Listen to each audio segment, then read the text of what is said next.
Bonsoir à tous. Vous êtes tous là? Allez, on va démarrer pour pas finir avant à 21h.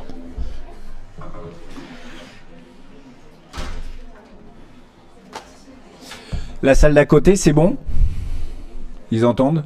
Ils ont le son? Mathieu, ils ont le son à côté? Ok.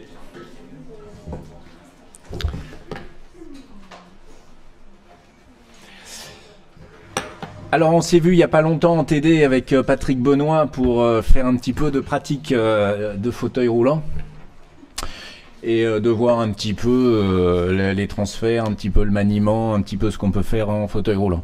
Ce soir on va faire un peu plus de théorique, on va plus parler du fauteuil roulant lui-même plus que de la population en fauteuil roulant, des différentes pathologies qui utilisent le fauteuil roulant. On va voir un petit peu le fauteuil roulant en lui-même. On va essayer de parler un petit peu de tout ce que vous voulez savoir sur le fauteuil roulant sans jamais oser le demander.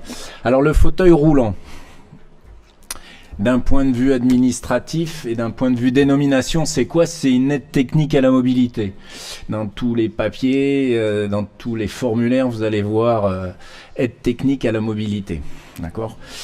C'est pratiquement quoi? C'est un moyen de substitution au déplacement d'une personne ayant des difficultés à se déplacer. Alors, c'est un moyen de déplacement qui peut être temporaire ou qui peut être permanent ou définitif. Il est utilisé dans pas mal de cas et dans pas mal de pathologies. Il faut savoir que le fauteuil roulant, il concerne quand même 2 à 3% de la population française. 2 à 3%, c'est quand même pas mal. Alors, 2 à 3% de la population française, c'est pas des paraplégiques, ça, il y en a 1500 par an. On en a déjà parlé en TD, la majorité des gens utilisant un fauteuil roulant sont des personnes âgées. C'est destiné essentiellement à la gériatrie. En utilisation effectivement permanente dans ces cas-là, mais on va pas trop parler d'autonomie, on va pas trop parler de performance. Là, c'est plus un état assis pour pouvoir sortir du lit. Ensuite, le fauteuil roulant, il va être utilisé de manière temporaire. Ça vous l'avez déjà eu, fracture des deux chevilles en orthopédie et dans des cas où il y a une remise debout progressive. Il va être aussi utilisé en temporaire pour des transports d'un endroit à un autre, en milieu hospitalier, dans des milieux médicaux essentiellement. Et après, on va parler du fauteuil roulant utilisé de manière permanente. Donc là, c'est essentiellement dans des pathologies type paraplégie, tétraplégie, dont les personnes n'ont plus l'usage de leur membre inférieur. Alors paraplégie, tétraplégie, on va étendre un petit peu à d'autres pathologies neurologiques, les IMC, les scléroses en plaques, mais des gens qui ne peuvent quasiment plus se déplacer d'une manière autonome par leurs propres moyens avec avec les deux membres inférieurs. Le fauteuil roulant, il va être utilisé soit seul, soit aidé par un tiers. Ça va dépendre du type de pathologie, ça va dépendre du type de fauteuil roulant et de l'usage qu'on voudra en faire. Ce qu'il faut savoir, c'est que c'est un matériel qui a une base de remboursement par la sécurité sociale. Alors, pour vous donner un ordre d'idée, je les ai pas en tête. Le remboursement d'un fauteuil roulant manuel, ce qu'on appelle un manuel que vous avez tous essayé il y a pas très longtemps, c'est 394 € pour un manuel non pliant. Et ça peut aller jusqu'à 962 € aux alentours de 1000 €, ce qui est déjà pas mal, mais qui, par rapport au prix d'un fauteuil performant, et on est loin d'avoir le compte. C'est plus aux alentours de 4000 €. Quant à un fauteuil électrique, les remboursements ils vont de 2700 à 3900 et des brouettes. Là aussi, on est souvent loin du compte quand on parle de fauteuil roulant électrique performant. On va structurer un petit peu ce cours comme ça, on va parler un petit peu d'historique, on va revoir les grandes catégories de fauteuils roulants, on en avait parlé un petit peu, on va développer un petit peu plus. On va poursuivre ensuite par les caractéristiques générales des fauteuils roulants. En règle générale, les réglages, on va parler de propulsion du fauteuil roulant, essentiellement évidemment pour les fauteuils roulants manuels, mais on parlera aussi de propulsion pour les fauteuils roulants électriques. On abordera après le positionnement et ce qu'on appelle la clinique du positionnement en ce qui concerne les usagers et en ce qui concerne le fauteuil roulant.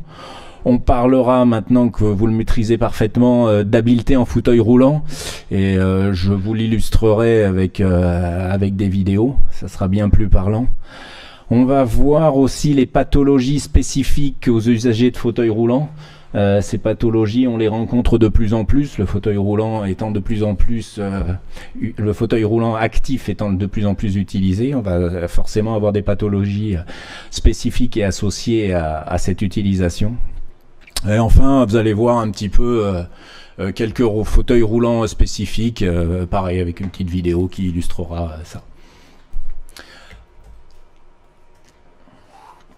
Pardon, alors, un bref historique, hein, on va le faire assez brièvement. Les premières traces de fauteuils roulants sont trouvées sur un vase grec en 530 avant Jésus-Christ, c'est pas d'hier. Alors c'était pas vraiment un fauteuil roulant, mais déjà pour les visiblement les pathologies, enfin les gens malades, mais enfin c'était pas n'importe qui, on avait utilisé l'usage de roues associées à un lit ou à quelque chose de plus fauteuil. On voit vraiment les premières esquisses de fauteuils roulants en Chine. Donc 525 avant Jésus-Christ, comme le dit la diapo, c'est pas d'hier non plus. Là, c'était les premiers fauteuils roulants. Les Chinois ont toujours été précurseurs en matière de médecine. Et ces fauteuils roulants étaient destinés à certaines noblesses pour pouvoir accéder, selon les écrits, à des fontaines de jouvence. Donc le fauteuil roulant, on commence à le reconnaître à cette période-là. Le premier fauteuil roulant à propulsion manuelle qui se voulait autonome, ça date de 1655. C'est un dentiste, si mes souvenirs sont bons, Stephen Farfler, un Suisse, qui avait... un horloger paraplégique qui avait conçu ce fauteuil pour pouvoir se déplacer lui-même d'une manière autonome sans dépendre des autres. Ça, c'était la première idée du fauteuil autonome. On commençait déjà à avoir la notion d'autonomie et de non-dépendance. Après, le fauteuil il a évolué. Donc, au XVIe siècle, on voit le fauteuil du roi Philippe. Alors, c'était toujours destiné à une certaine classe sociale, bien entendu. Ce fauteuil, il a commencé à évoluer, comme vous le voyez... sur le dessin, avec un système de cale-pied, avec un dossier inclinable. Il a commencé à évoluer en confort. Donc les premiers et c'était autonome, puis après on l'a fait évoluer un petit peu en confort. Après de 1700 à 1930 à peu près, ce fauteuil il évolue, mais plus en termes de confort qu'en termes de maniabilité. Ça reste un fauteuil déplaçable par un tiers. Ça reste un moyen de s'asseoir d'une manière confortable quand on n'a plus l'usage de ses jambes, mais encore fortement dépendant. Mais on va y retrouver des cale-pieds, on commence à y retrouver des coussins, on a une assise confortable en osier, petit à petit va y avoir l'adjonction de pneus, etc., etc. En 32, a priori, c'est un des premiers fauteuils qu'on va appeler les fauteuils mécaniques ou fauteuils manuels, qui, à l'aide donc de deux petits pédaliers ou médaliers, va pouvoir faire avancer ce fauteuil d'une manière autonome. On commencera à développer les déplacements seuls en fauteuil roulant. Et le grand bond, c'est en 1933, c'est pas si vieux que ça, c'est aux États-Unis. Everest, ce fauteuil est resté assez célèbre de nom. C'est le premier fauteuil roulant, métal, pliant, à grande diffusion qu'on va sortir aux États-Unis pour faire des déplacements, donc soit par un tiers, soit avec, il y a déjà le système de main courante, soit d'une manière plus ou moins autonome. Il restait lourd. C'était pas un fauteuil super performant, mais ils l'ont commencé à le sortir d'une manière importante, et on peut quand même voir que ce fauteuil roulant de 1933, la base elle est restée à peu près la même de nos jours, même s'ils ont bien évolué, mais on est resté sur le même principe. Alors l'évolution depuis cette période-là va se faire vers des fauteuils de plus en plus actifs. Alors on va évoluer sur les matériaux, sur le métal, on va évoluer sur l'ingénierie, sur les structures. On va arriver à des fauteuils qui sont qualifiés aujourd'hui de fauteuils actifs. Toujours dans l'historique, à partir de l'après-guerre 1945, ce qui a fait considérablement évoluer le fauteuil roulant, c'est le sport. Le sport, il a participé à l'essor du fauteuil parce que dans toutes les compétitions sportives, on a cherché à augmenter les performances, donc on a cherché à augmenter les performances des gens, et on a cherché à augmenter les performances des fauteuils. Ça c'était donc dans les années 50. Aujourd'hui on est sur des matériaux bien plus compétitifs, sur des fauteuils qui sont bien plus performants.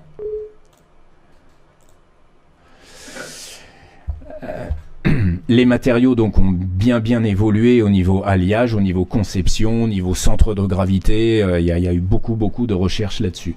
Et les premiers Jeux olympiques paralympiques, ils datent de 64. C'est pas très vieux non plus, quoi. Toujours dans l'historique, en ce qui concerne les fauteuils roulants électriques, ça c'est beaucoup plus récent.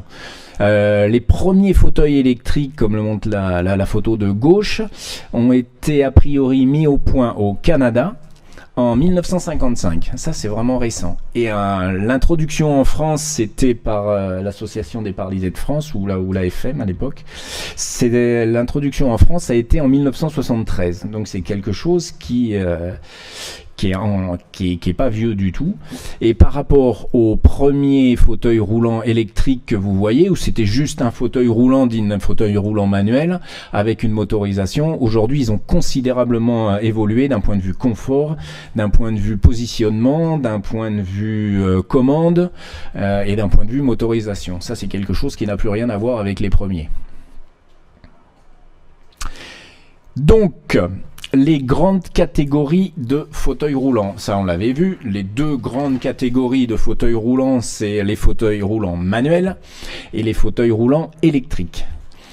On verra aussi quelques fauteuils roulants un petit peu plus spécifiques, autant manuels qu'en électrique, mais plus particulièrement en fauteuil roulant manuel. En ce qui concerne les fauteuils roulants manuels, on va aussi avoir plusieurs catégories. On va avoir les catégories grand confort, on va parler de fauteuils à cadre pliant, de fauteuils à cadre fixe et de fauteuils à cadre fixe tout soudé, qui est encore une autre catégorie dans les cadres fixes. Pour les différentes catégories, il n'y a pas vraiment de différentes catégories de fauteuils électriques. Les fauteuils électriques, ils vont se différencier par leur conception, par les différentes motricités et surtout par les différentes options qu'ils vont pouvoir offrir. Mais ça reste une base de fauteuil électrique, et après on va les décliner avec des conforts et des maniements de plus en plus croissants. Et en ce qui concerne les fauteuils roulants spécifiques, on en avait parlé au TD, on va aborder un petit peu les fauteuils à propulsion monomanuelle et les fauteuils sport qui sont des fauteuils franchement spécifiques de nos jours.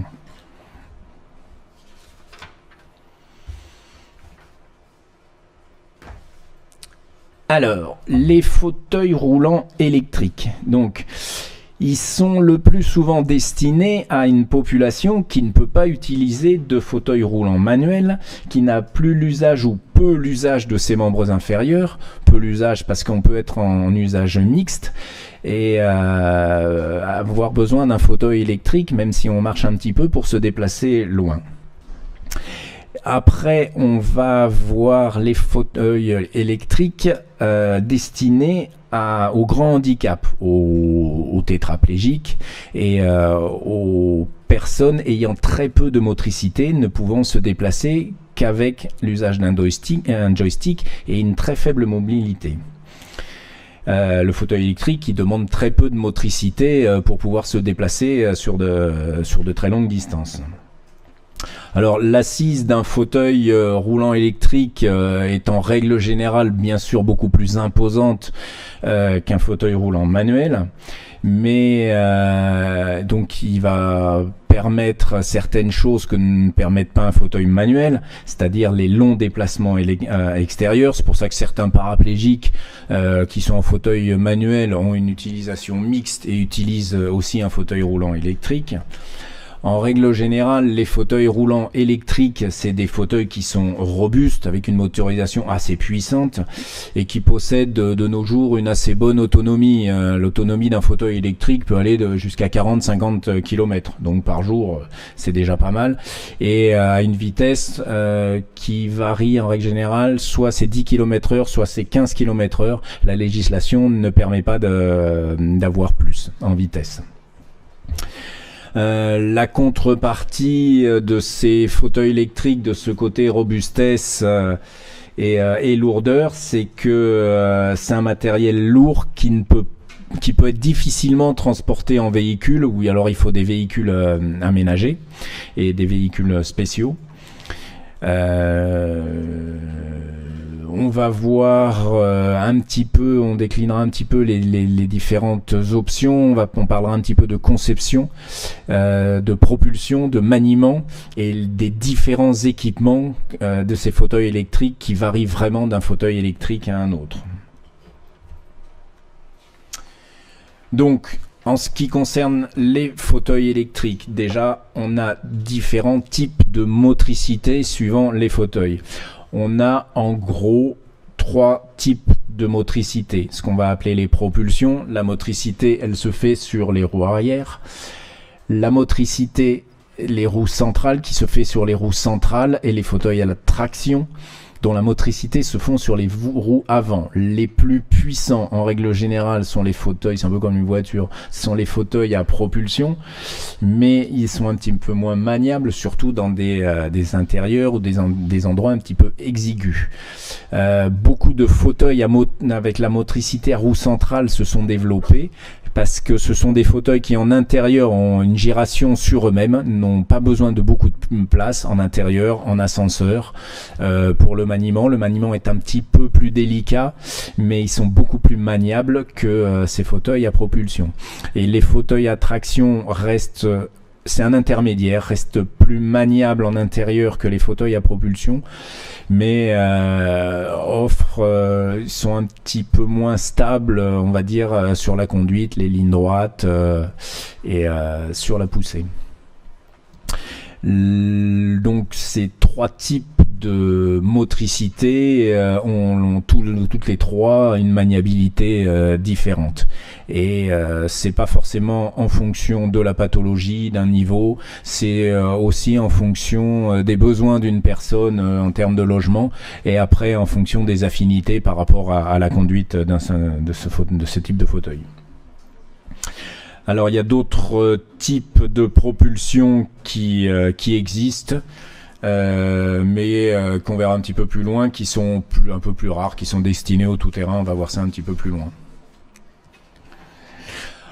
En ce qui concerne l'équipement des fauteuils roulants électriques, alors aujourd'hui on est sur des usines à gaz. On a des fauteuils électriques qui ont un grand nombre d'options, tant en matière de confort qu'en matière de position et en possibilité de variation de position. Sur ces fauteuils électriques, on va pouvoir d'une manière électrique, avec un simple joystick, incliner le dossier, incliner l'assise. On va pouvoir avoir des fauteuils qui ont des cale-pieds, des repose-jambes donc électriques qui vont être multipositions, toujours d'une manière électrique. On va pouvoir passer sur certains fauteuils fauteuil électrique d'une position assise à une position comme vous voulez complètement allongée avec tous les intermédiaires que vous voulez. Certains fauteuils ont ce qu'on appelle uniquement un lift, c'est-à-dire une possibilité d'élever l'assise. Tout simplement pour être à même hauteur que regard qu'une personne valide, pour avoir une accessibilité aux choses un petit peu plus performantes. Donc on a une possibilité de multiposition aujourd'hui qui est très importante et qui fonctionne assez bien. Après, on a différents types de commandes. Les différents types de commandes, ils vont... alors, en règle générale, on a essentiellement ce qu'on va appeler des commandes manuelles qui vont se manier donc avec une main et quand même peu de motricité. Si on n'a aucune motricité au niveau des membres sup, on va avoir une commande, on va pouvoir avoir la possibilité d'avoir une commande mentonnière, donc un fauteuil électrique qui va se manier uniquement avec les mouvements de la tête, et si ces mouvements de la tête sont encore plus limités, on peut avoir une commande occipitale pour ceux qui ont peu surtout de port de tête. Ça, vous allez le retrouver dans des pathologies comme les myopathies, où ils ont des gros défauts de port de tête avec une faible motricité, ils ont besoin d'un appui constant, on va avoir des commandes occipitales. C'est beaucoup plus rare. Les commandes les plus utilisées sont bien évidemment les commandes manuelles, qui permettent non seulement de se déplacer, mais aujourd'hui de piloter toutes les positions, de piloter un fauteuil, de piloter un contrôle d'environnement à partir juste d'un boîtier et d'un joystick. Ça, c'était pour les fauteuils électriques, donc, et les grandes différences. Les fauteuils roulants manuels, les différentes catégories de fauteuils roulants manuels. Alors, on va aller du moins actif au plus actif. Le fauteuil, un des fauteuils très courants utilisés essentiellement en gériatrie, c'est ce qu'on va appeler le fauteuil grand confort. Alors c'est un fauteuil roulant manuel, certes, avec toutes les caractéristiques d'un fauteuil roulant manuel. Il va pouvoir se plier en règle générale, il va pouvoir incliner, mais souvent d'une manière mécanique, manuelle, les cale-pieds, le dossier, l'assise, il va rester réglable. Il va être en règle générale conçu pour être le plus confortable possible. C'est surtout destiné à une population de gériatrie. Par contre, il est peu utilisé en déplacement autonome. Il y a une main courante, mais on va pas très loin pour faire quelques mètres en intérieur. Ça va, mais les déplacements extérieurs, ils vont être compliqués. Ce fauteuil manuel est en règle générale utilisé en gériatrie pour pallier au décubitus vors, aux gens qui restent au lit. Ça permet de changer un petit peu de position, de se mettre en position assise, et ça permet à un tiers surtout de les déplacer. Mais souvent c'est utilisé par des gens qui ne peuvent pas se déplacer par eux-mêmes, qui ne le propulsent pas par eux-mêmes. C'est la première catégorie.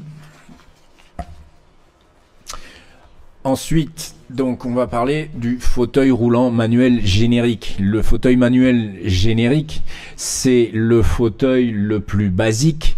C'est un concept quasiment identique, même aujourd'hui, à celui qui a été créé aux États-Unis en 1933. C'est un fauteuil qui est peu performant, qui reste lourd, qui est peu actif. Vous allez me dire pourquoi on continue à le faire, parce que c'est un fauteuil qui est peu coûteux. Donc c'est ce qu'on va appeler communément le fauteuil sécu. Tout simplement parce que ces fauteuils sont conçus pour avoir un prix qui est comparable à celui que rembourse la sécurité sociale. Donc c'est des fauteuils lourds, hein, c'est des fauteuils qui vont faire 16 à 17 kilos. Alors certaines personnes n'ayant pas les moyens paraplégiques ou dépourvues de motricité de monde inférieur l'utilisent, mais il faut savoir qu'au niveau autonomie, en extérieur, c'est tout de suite compliqué. En confort, c'est compliqué. En réglage, c'est peu efficace, il y a peu de réglages s'il y a des problèmes particuliers. C'est vraiment les fauteuils basiques. mais ils existent aujourd'hui.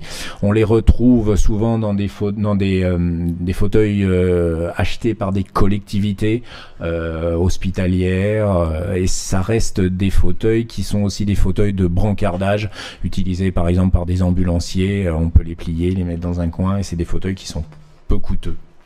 Donc le fameux fauteuil sécu, fauteuil générique.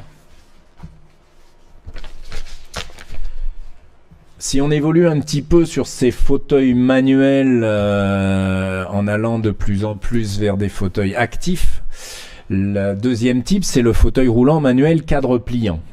On en avait parlé, vous en avez vu. Le fauteuil manuel cadre pliant est en règle générale un fauteuil qui va se plier latéralement, qu'on va replier latéralement, avec possibilité en règle générale quand même d'incliner le dossier pour avoir un maximum de place. C'est un fauteuil roulant que l'on peut mettre dans un coin, qui est fait pour être rangé dans la journée.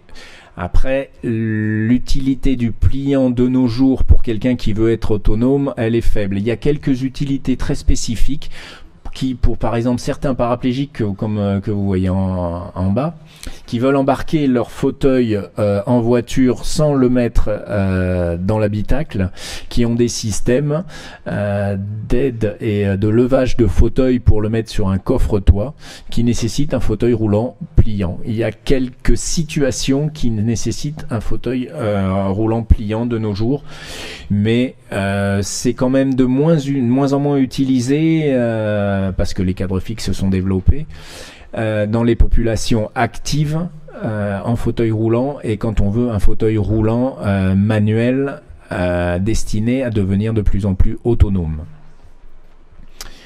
Le pliant, quels sont les inconvénients? Les inconvénients, il est plus lourd que ce qu'on va voir après. Quels sont les inconvénients? C'est qu'il a une visserie qui est bien plus importante. Donc non seulement il est plus lourd, mais il est moins rigide. Il faut plus d'entretien. Au bout d'un moment, ça se dévisse. Pour quelqu'un qui est autonome et qui va finalement peu le plier, c'est pas très très intéressant.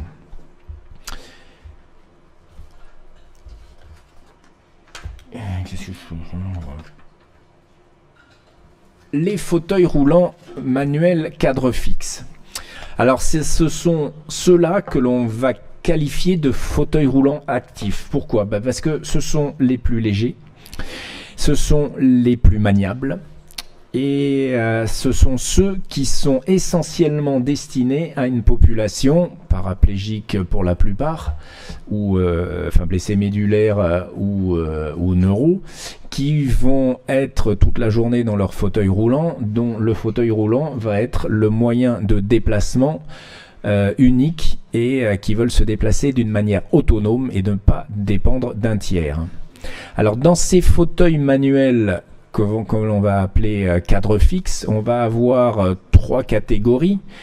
Les cadres fixes réglables, les cadres fixes tout soudés, trois catégories. Et les cadres fixes faits en matériaux spéciaux, titane, carbone, qui vont être des cadres fixes très très légers, avec des caractéristiques assez spéciales, où on va gagner en poids, on va gagner en encombrement, on va gagner en vélocité, et on va gagner également, et on va rechercher également pour ces fauteuils-là un côté esthétique, un côté high-tech, un côté sport, qui chez des jeunes paraplégiques est quand même assez recherché de nos jours, et ça se comprend. Alors ce cadre fixe, il se loge quand même dans une voiture. On enlève les deux roues, on le met dans le coffre ou sur le siège passager. Il permet aux paraplégiques d'avoir une autonomie maximale.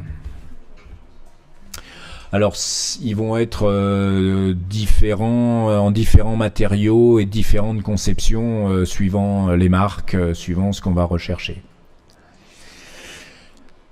Donc les fauteuils roulants manuels cadres fixes réglables, c'est la première catégorie de ces cadres fixes qui vont être des fauteuils performants. Pourquoi on va avoir des réglables et des non réglables ? Tout simplement parce que quand c'est en règle générale un premier fauteuil. On va être amené, qu'on fait un séjour en centre et puis qu'on rentre chez soi. On n'a pas encore totalement ces marques en fauteuil roulant, on va être amené à le régler, à modifier la pente d'assise, à modifier une angulation de dossier, etc., etc.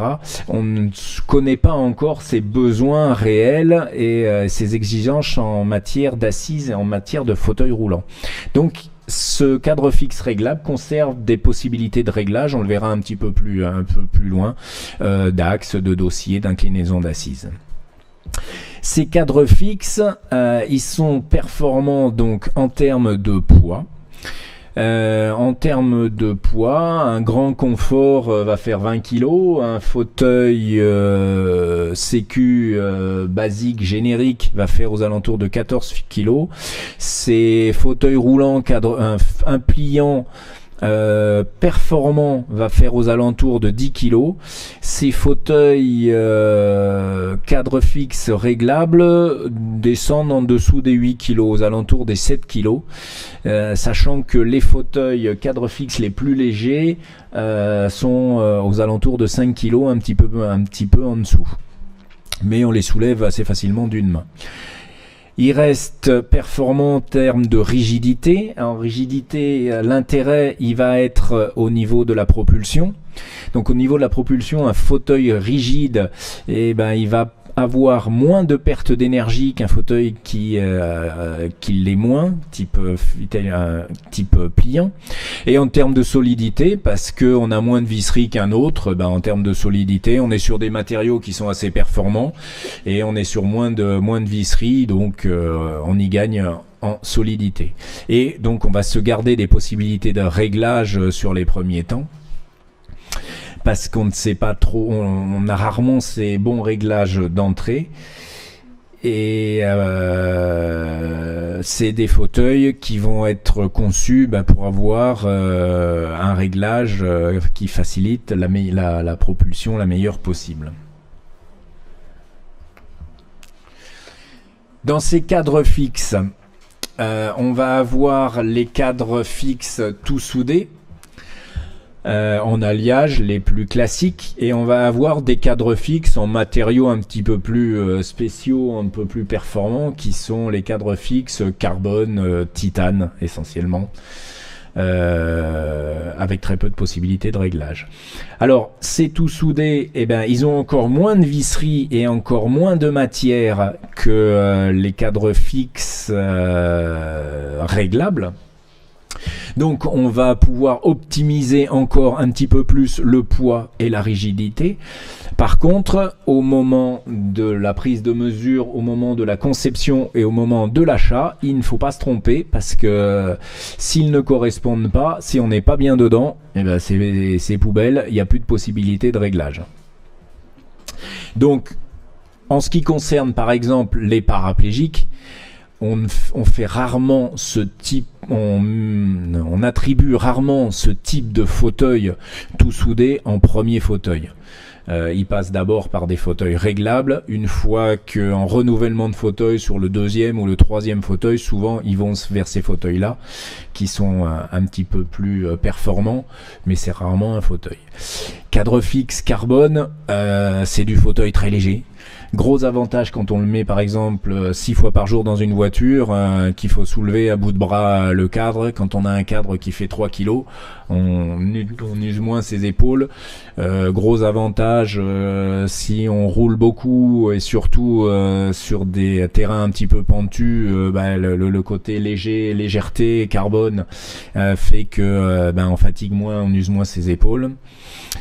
Par contre, carbone, c'est quand même plus fragile, ça casse plus facilement. Et il faut savoir que ces fauteuils cadre fixe carbone que vous voyez là, ou titanium, c'est des fauteuils qui avoisinent les 8 000, 9 000 euros. Donc là, avec un remboursement qui n'est pas toujours optimum, malgré une mutuelle et toutes les aides qu'on a, ça reste des fauteuils qui sont chers et que les gens doivent y mettre de leur poche. Donc tout le monde ne cherche pas ça.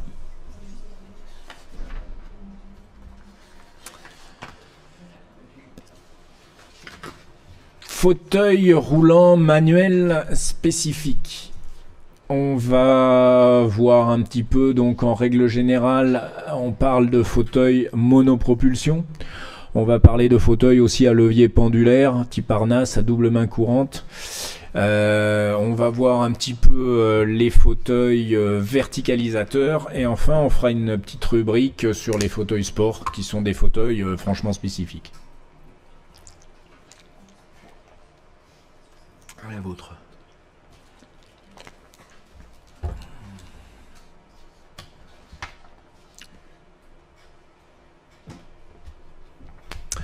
Alors, les fauteuils roulants spécifiques manuels monopropulsion. On en avait parlé au TD. Deux grandes catégories. Le fauteuil à levier pendulaire ou le fauteuil à double main courante. Le fauteuil à levier pendulaire, ou qualifié aussi de fauteuil à pompe ou de type harnasse, c'était la marque la plus connue. Le fauteuil que vous voyez à gauche, essentiellement destiné à des intérieurs, à des établissements médicaux, de rééducation ou hôpitaux, et essentiellement destiné aux hémiplégies. D'accord, peu utilisé de nos jours. Difficile à manier, lourd, compliqué et abandonné petit à petit. Les fauteuils à double main courante. Alors les fauteuils à double main courante, ils sont destinés donc à des personnes à mobilité réduite et ayant un membre supérieur fortement handicapé, amputé ou hémiplégique, ceux qui cumulent plusieurs handicaps. On va trouver des fauteuils à double main courante assez classiques et on va trouver de nos jours, pour des gens donc qui cumulent les handicaps, des fauteuils roulants.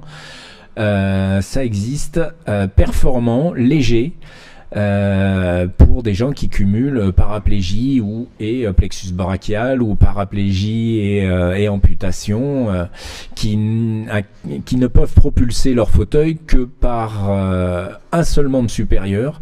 Donc les deux mains courantes que vous voyez là, l'une en règle générale l'extérieur pilote une roue et l'autre va piloter l'autre roue. Donc en prenant l'une ou l'autre, on actionne une roue ou l'autre pour tourner d'un côté ou de l'autre, et en prenant les deux mains courantes en même temps, ça permet de se propulser en ligne droite vers l'avant.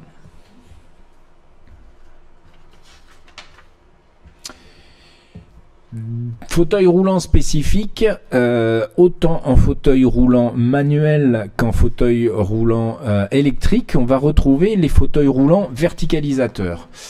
Alors, plusieurs types de fauteuils verticalisateurs. Déjà, à quoi ils servent? Se verticaliser. Pourquoi on a créé des fauteuils verticalisateurs? Pour deux raisons. La première raison qui peut être fonctionnelle, pour aller chercher pour se retrouver debout et utiliser ses membres supérieurs en position debout, donc dans un espace un petit peu plus haut que l'espace qu'on peut atteindre quand on est en fauteuil roulant. Par exemple, écrire à un tableau pour certains profs, par exemple pour l'utilisation dans une cuisine, etc., etc. Il y en a beaucoup qui prennent ça. On va se retrouver donc avec des fauteuils roulants. Alors, soit manuel à verticalisation manuelle, ça se fait de moins en moins, on se coince les doigts. Soit électrique à verticalisation manuelle, mais les plus courants aujourd'hui, c'est des fauteuils électriques à verticalisation électrique, donc des fauteuils électriques verticalisateurs. Ces fauteuils électriques à verticalisateurs, ce sont en règle générale des fauteuils multipositions, donc qui permettent de se mettre debout, qui permettent aussi de se déplacer debout. Parce que si on se met debout et qu'il faut se rasseoir pour se déplacer, c'est pas très pratique. C'était la conception des premiers. Finalement, d'un point de vue fonctionnel, c'était pas terrible. Donc aujourd'hui, ils permettent de se mettre, de passer d'une position assise à une position quasiment debout. Vous voyez, il reste quand même une petite flexion de genou, on n'est pas sur une verticalité totale, et de se déplacer debout pour pouvoir atteindre différentes objets à différents endroits. Le but aussi de ces fauteuils verticalisateurs, chez des gens qui sont assis toute la journée, il peut être orthopédique. C'est un moyen de se déplier, entre parenthèses. C'est un moyen d'avoir un petit peu d'extension de hanche chez des patients qui sont constamment en flexion de hanche et qu'on ne peut pas faire autrement, enfin extension de hanche qu'on ne peut pas obtenir autrement que par ça. L'extension de genou, à la limite, vous mettez vos pieds sur un tabouret. L'extension de hanche, il n'y a que ces moyens-là, quoi, dans la journée. Donc le but, il peut être orthopédique. Et le but aussi, on le rencontre souvent, il est psychologique. Des gens qui ne veulent pas abandonner la position debout, qui sont bien debout, ça ne se discute pas, et qui veulent un verticalisateur uniquement pour ça. Ça, c'est les fauteuils verticalisateurs. Alors, toujours dans les fauteuils roulants spécifiques, alors ça c'est régional, hein, vous le trouverez beaucoup moins dans l'est de la France ou à Paris.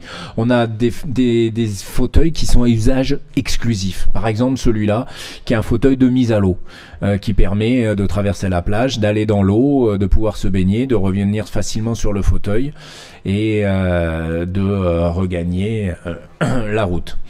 C'est un fauteuil roulant très spécifique. Parce qu'en fauteuil roulant, l'accès à la plage, il est franchement compliqué.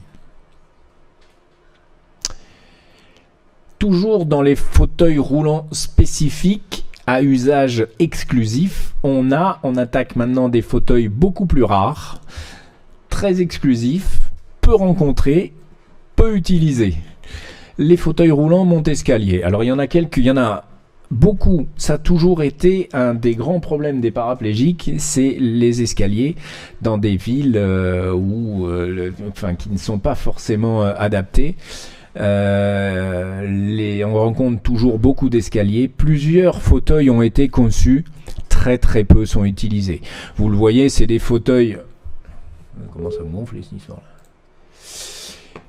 Ça c'est des fauteuils qui sont des fauteuils très lourds, qui sont des encastres, qui sont des fauteuils à chenilles, qui sont très complexes d'utilisation et qui en plus sont quand même des fauteuils qui restent franchement anxiogènes, parce que monter un escalier sur un fauteuil électrique comme de ce type là, faut avoir franchement confiance. On en rencontre très rarement, moi j'en ai vu très peu. Et bon, ça a le mérite d'exister. Et c'est des situations franchement particulières.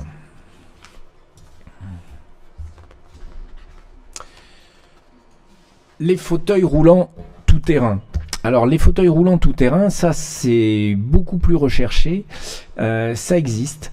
On va plus parler de fauteuils tout-chemin que de fauteuils vraiment réellement tout-terrain. Par contre, beaucoup de gens, pour pouvoir se balader, pour pouvoir suivre leur famille, pour pouvoir accéder à des endroits sympas, campagne, etc., sont en recherche de fauteuils roulants tout-terrain. Alors vous voyez, ce sont des fauteuils roulants qui sont imposants, avec une grosse motricité, qui restent d'un usage mixte, mais qui sont quand même vraiment des fauteuils roulants à usage extérieur. Ce type de fauteuil roulant, effectivement, vous pouvez aller sur la plage avec, il passe.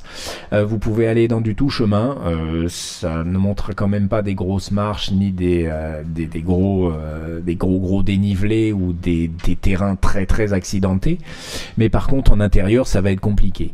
Mais ces fauteuils roulants tout terrain sont utilisés, alors parfois en professionnel ou par des gens, des vignerons, par des gens qui aiment aller en campagne, qui veulent absolument faire du tout chemin, mais ça reste du tout chemin. Il existe des fauteuils roulants tout terrain, mais là on est dans un engin de guerre plus que dans des fauteuils roulants, hein. Ça tient plus du tank que du fauteuil roulant. Ça effectivement c'est vraiment des fauteuils tout terrain, mais avec des possibilités de pente énormes, avec des possibilités de franchissement qui sont énormes, mais on n'est plus vraiment, c'est très très spécifique, on en voit très très peu, c'est très très cher, c'est pas du tout remboursé. Par contre, il existe aujourd'hui ce qu'on appelle le quadrix, ce type de fauteuils qui sont des fauteuils tout-terrain, qui sont plus à l'usage de sport, qui sont des fauteuils un petit peu comparables à des VTT, qui sont des fauteuils électriques et qui ont des capacités de franchissement qui sont importants et qui ont une utilisation loisir très intéressante et qui sont pas mal développées aujourd'hui et de plus en plus utilisées, qui restent des tout-terrains. Mais ça reste un usage spécifique au tout-terrain, au loisir. On ne peut pas l'utiliser dans la vie courante, en ville et encore moins en intérieur. Ça, c'était pour les fauteuils roulants spécifiques. En un mot donc des fauteuils roulants sport. Alors les fauteuils roulants sport sont aussi des fauteuils roulants spécifiques, qui soient électriques ou manuels. On va retrouver des fauteuils roulants spécifiques à chaque sport, fauteuil roulant électrique ou fauteuil roulant manuel. Alors les fauteuils électriques de sport, plus destinés à une population IMC, très utilisés chez les IMC, en fauteuil roulant électrique de foot, pour ce qu'on appelle le foot fauteuil, ou de hockey fauteuil. C'est essentiellement des fauteuils électriques qui sont munis de grosses protections, de pare-chocs importants, et qui sont des fauteuils semi-blindés, on va dire. Ça, c'est pour les fauteuils électriques sport. Les fauteuils manuels de sport sont des fauteuils destinés à des sports comme le tennis fauteuil, comme le basket fauteuil, essentiellement là des sports destinés à des paraplégiques. Ce sont des fauteuils qui sont rendus très très stables, autant latéralement, donc par un gros carrossage que vous voyez là, autant latéralement que d'une manière antérieure et postérieure, avec un système de roulette anti-bascule avant et arrière pour pouvoir se déplacer, pour pouvoir avoir des mouvements de grande amplitude des membres supérieurs et du tronc, comme vous pouvez aller là, sans que le fauteuil bascule. Ce que vous avez sûrement pu le constater en l'essayant, un fauteuil roulant manuel, ça peut quand même basculer assez rapidement.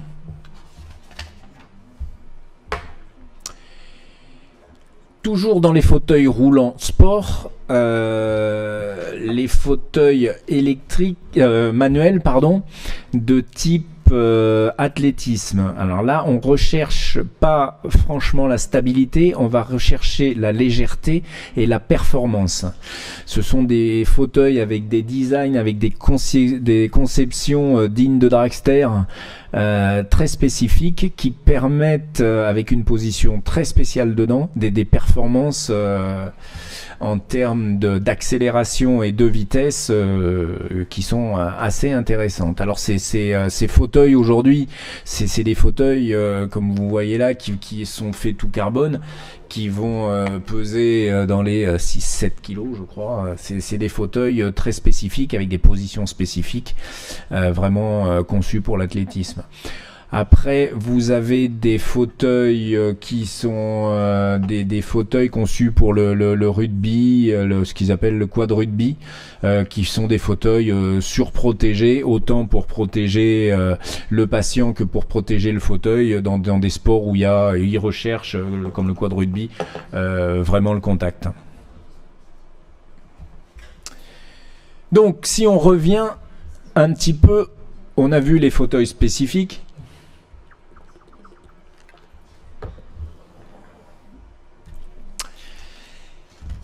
Si on revient un petit peu sur le fauteuil roulant générique. Alors, le fauteuil roulant générique, il va être composé quasiment systématiquement toujours de la même chose, des mêmes éléments. En règle générale, on va retrouver des poignées de poussée. Même sur des fauteuils actifs, souvent, on retrouve les poignées de poussée, les gens aimant bien se faire aider, n'aimant pas, mais ayant parfois besoin de se faire aider pour la pousser par une tierce personne. On va retrouver un dossier avec différents types de dossiers anatomiques, dossiers toile. Les dossiers, ils sont plus ou moins hauts, mais on va systématiquement retrouver un dossier. On ne trouve pas de tabouret à roulette. On peut retrouver un levier de bascule arrière. Alors ça, par contre, on va pas le retrouver sur les fauteuils actifs, c'est très rare. C'est vraiment destiné aux fauteuils qui vont être utilisés pour une poussée par un tiers, pour pouvoir franchir des marches, pour pouvoir franchir certains obstacles. La personne poussant avec le pied sur ce levier. Dans tous les cas, on va retrouver des grandes roues arrière. Dans tous les cas, on va retrouver des mains courantes. Les mains courantes donc qui servent à pousser, à propulser le fauteuil, donc sans pousser sur les pneus pour pas... parce que c'est déjà désagréable, parce que les pneus c'est sale, et parce que les mains courantes elles permettent d'avoir différents matériaux avec différentes accroches, de plus ou moins glissées, de plus ou moins, donc glisser c'est intéressant pour freiner, de plus ou moins accrocher pour pousser. On va retrouver différentes mains courantes avec différents matériaux. On retrouve systématiquement des petits trous avant, montés sur une fourche avant. Les fourches avant sont très variables, les petits trous avant sont très variables aussi, en termes de diamètre, en termes d'épaisseur, en termes de pneus, en termes de bandage, en termes de rayons, et je vous en passe. On a une quantité de petites roues avant. On va retrouver des accoudoirs, alors ça peu sur les fauteuils roulants actifs. Sur les fauteuils roulants actifs, on va plus retrouver uniquement des protège-vêtements que vous voyez là, et on supprime les accoudoirs pour des raisons de poids, de non-utilité, d'esthétisme. Les accoudoirs sont peu présents dans les fauteuils actifs. On va retrouver un coussin, généralement un coussin, alors il y a quantité, on fera un petit récapitulatif après sur les coussins. Donc le coussin, il va servir en termes 1 de confort et 2 en termes de prévention de troubles cutanés. Quasiment tous les fauteuils ont un système de frein. Certains ne les utilisent pas, pour les transferts, pour pouvoir bloquer le fauteuil dans certaines situations. La majorité du temps, les gens quand même prennent un système de frein. Il existe des systèmes de frein à pousser, des systèmes de frein ciseaux, il en existe différents types. Ça c'est au bon vouloir aussi et à la faisabilité de les mettre. On va retrouver quasiment systématiquement ce qu'on appelle une potence avec des repose-pieds ou des palettes repose-pieds. Les potences, elles vont avoir différentes angulations. On va pouvoir avoir un fauteuil avec un encombrement minimum si on raccourcit, si on diminue cet angle et qu'on rapproche les cale-pieds du dessous du fauteuil. On peut rajouter quelques accessoires qui ne sont pas là-dessus, il y a d'autres accessoires comme les roulettes anti-bascule et d'autres accessoires plus spécifiques au positionnement. Mais les éléments qui le composent en règle générale sont ceux-là et on retrouve toujours ces mêmes éléments.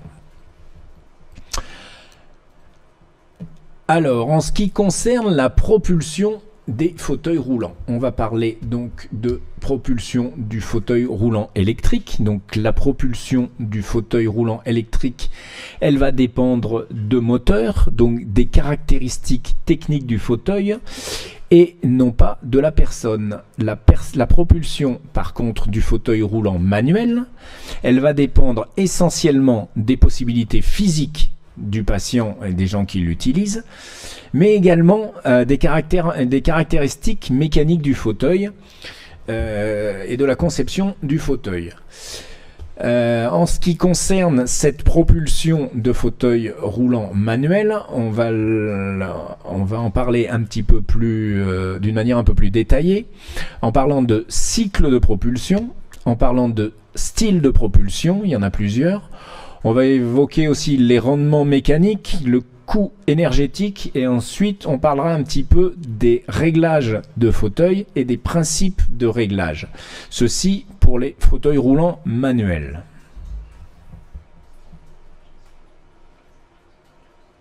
Fais pas de pause? Vous voulez une pause ou on finit plus tôt? Hein? Ouais, en général tout le monde. Hein.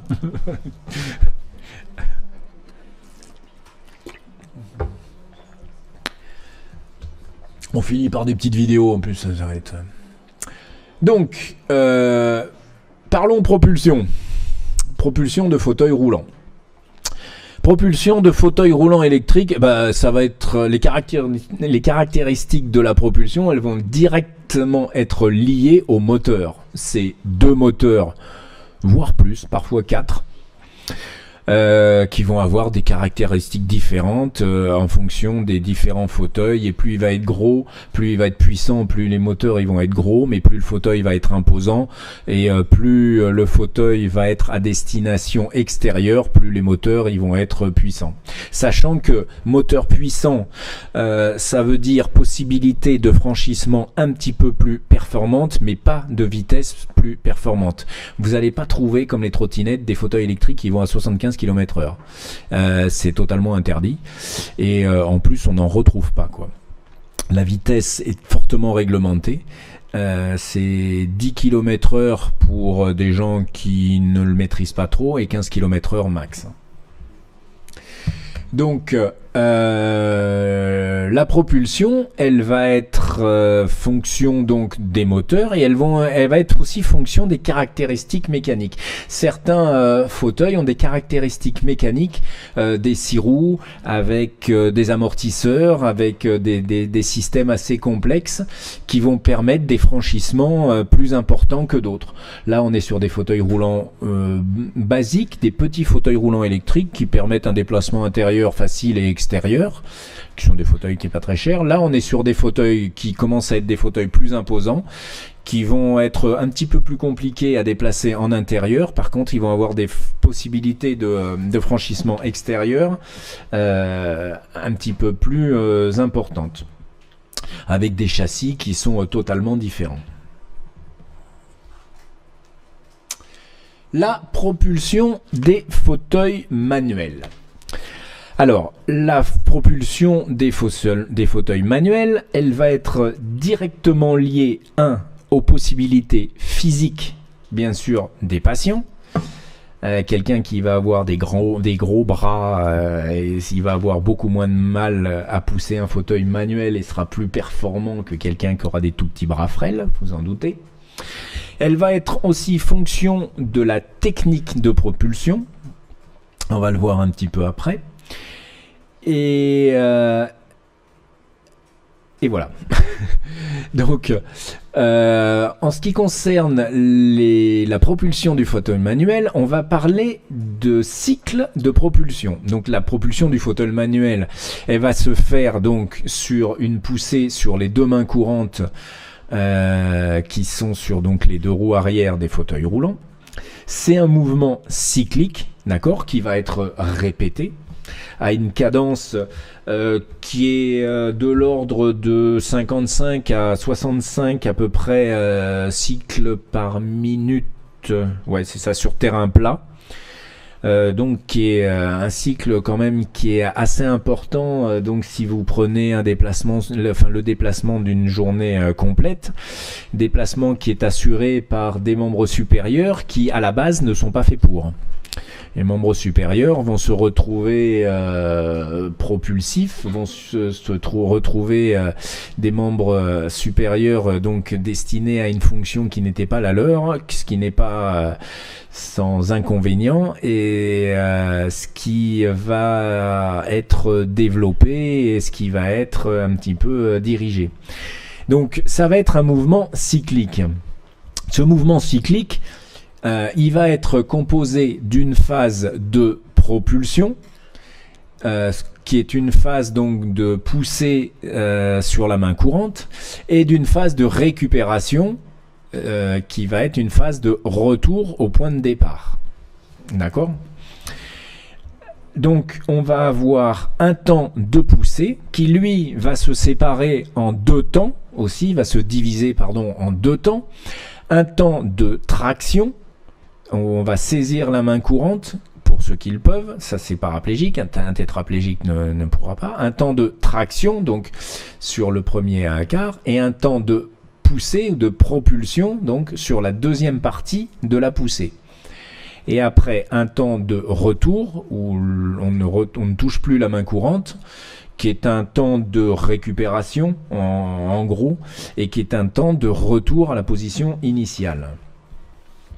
La phase de propulsion donc concerne à peu près 33% de la durée d'un cycle de propulsion. Donc elle est plus rapide, mais demande bien sûr un peu plus de poussée, un peu plus de développement moteur. Donc la phase de traction démarre en arrière, en gros, de l'axe, et elle se finit bien loin devant, en avant de l'axe. D'accord ? Qu'est-ce qu'on peut dire de plus ? C'est essentiellement ça, quoi. D'accord ? Donc vous retenez une phase de poussée, une phase de récupération. Sur la phase de poussée, une phase de traction qui va demander le plus d'efforts musculaires, et une phase de poussée. Donc ça, c'est le mouvement cyclique, le cycle de propulsion. Ensuite, les styles de propulsion. On va décrire en gros 4 cycles de propulsion. Ce qu'on va appeler le mouvement pompant, celui-là. Le mouvement pompant, c'est le moins efficace. On va attraper sa main courante au sommet de la main courante et on va pousser. C'est souvent ce que font les personnes âgées ou les gens qui débutent avec de grosses craintes sur un fauteuil électrique, grosses craintes d'équilibre, etc., etc. Donc ils vont saisir la main courante, la pousser et revenir le long de la main courante avec des petits mouvements, d'accord, qui sont peu efficaces. On va avoir le semi-circulaire. Le semi-circulaire, c'est le plus recommandé. La poussée se fait sur la main courante et le retour se fait par le bas en effectuant quasiment un cercle pour retrouver la position initiale. Pourquoi c'est le plus recommandé ? Parce que c'est la poussée la plus effective et c'est surtout le retour qui va décontracter le plus les épaules et qui va demander le moins d'énergie. Ce qu'on va le plus rencontrer, par contre, c'est ce qu'on appelle le single looping. C'est une poussée sur la main courante et le retour au-dessus de la main courante. C'est ce qu'on va retrouver le plus souvent. On pousse sa main courante et on revient chercher par-dessus l'arrière de la main courante. Ce qui demande plus d'énergie et qui a un meilleur rendement, un moins bon rendement que le semi-circulaire, mais ce qui est le plus utilisé, parce qu'a priori, c'est celui qui est le plus réflexe. Et vous avez une autre technique qui est le double looping, avec donc une poussée et un retour en S. La première partie revient au-dessus de la main courante et la deuxième partie repasse en dessous de la main courante. Certaines personnes utilisent ça et ça dépend du type de fauteuil. Il y a quelques autres techniques qui sont utilisées, dont ce qu'on appelle la technique du boxing. La technique du boxing, elle agit sur des petites mains courantes. On ne vient plus attraper la main courante, on vient juste la boxer. C'est utilisé en athlétisme. Pourquoi ? Parce qu'elle n'a pas de préhension, donc elle demande moins de temps. Et elle permet une augmentation très importante de la cadence. C'est fait en règle générale avec des gants spéciaux. On vient boxer la main courante, donc sur une faible course, mais à une cadence très très élevée. Technique spécifique. En ce qui concerne donc la propulsion des fauteuils roulants manuels, un petit peu de cinématique, donc on va voir les mouvements de l'épaule grossièrement. Alors les mouvements sont très variables en fonction des gens, mais classiquement on va décrire un mouvement réalisé par l'épaule qui se situe entre 60 degrés de flexion et 0 d'extension pour l'épaule. Entre 60 degrés d'abduction et... oui, c'est ça, 60 degrés, pardon, entre 60 degrés de flexion, et 0 d'extension. un mouvement d'abduction entre 60 degrés d'abduction et 30 degrés d'abduction et une rotation externe lors de la poussée.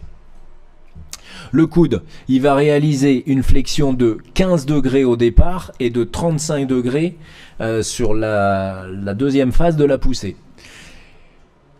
Et le poignet va d'une extension de 30 degrés à une flexion de 30 degrés. Ça, c'est beaucoup plus variable. Il y en a beaucoup qui restent en extension. Globalement, c'est la cinématique d'un cycle de propulsion. En ce qui concerne la cinésiologie et l'action musculaire, alors on va surtout s'intéresser à l'activation des muscles de l'épaule et de la ceinture scapulaire. C'est ceux qui travaillent le plus, bien sûr. Alors, globalement, ils travaillent quasiment tous, comme vous pouvez les voir sur ces schémas-là. En fonction, ce schéma, il représente l'activité au cours donc du cycle de propulsion. Ils vont avoir une activité concentrique et une activité excentrique pour certains. Ce qu'on va en retenir, c'est l'activité du supraspinatus, du supraépineux, qui lui est actif dans les deux phases, donc qui est constamment sollicité. Sachant que le supraspinatus, le supraépineux, est le muscle le plus concerné dans les ruptures de coiffe. Et une des pathologies donc, que l'on va retrouver très fréquemment dans ces utilisateurs usagers de fauteuils roulants, c'est les ruptures de coiffe pour les paraplégiques au bout d'un certain nombre d'années d'utilisation de fauteuils. Donc, ce susépineux et supraépineux est à surveiller régulièrement, tout comme l'ensemble de la coiffe est à surveiller régulièrement au bout de quelques années de propulsion de fauteuil.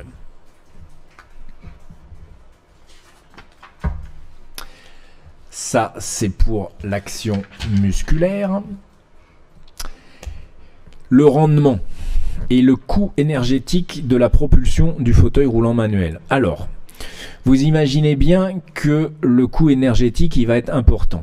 Bon, même si le coût énergétique de la propulsion d'un fauteuil sur terrain plat est sensiblement à vitesse équivalente à la marche, si le coût énergétique est sensiblement équivalent à la marche. Donc la propulsion d'un fauteuil, ça y est en bas, c'est 200 joules par minute. La marche demande à peu près 150 à 220 joules par minute. Par contre, ce coût énergétique, dès qu'il va y avoir pente, dès qu'il va y avoir augmentation de la résistance, dès qu'il va y avoir terrain varié, il va augmenter considérablement.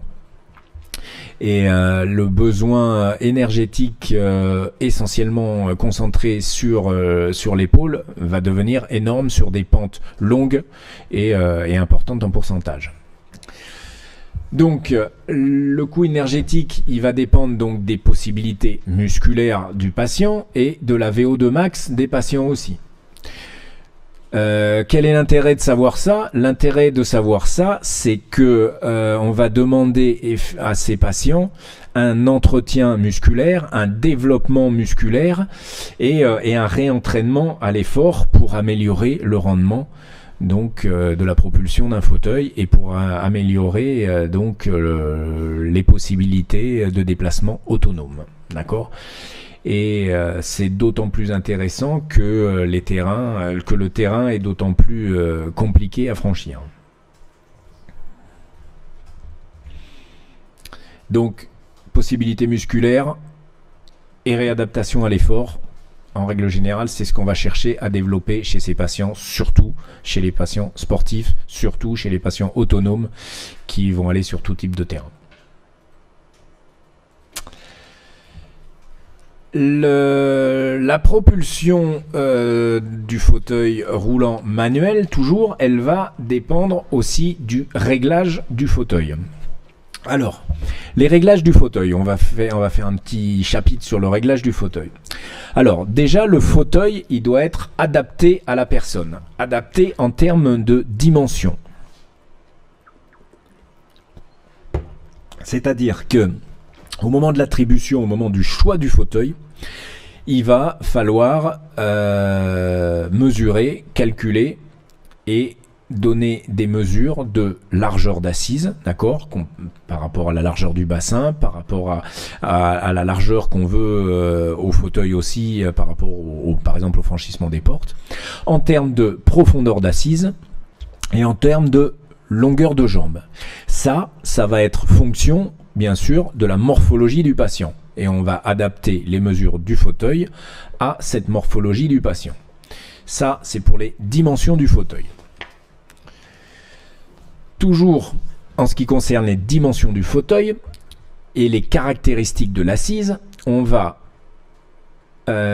déterminer une hauteur de dossier. Alors la hauteur de dossier, elle va être fonction du niveau, elle va être fonction de l'équilibre, des possibilités d'équilibre du patient dans son fauteuil.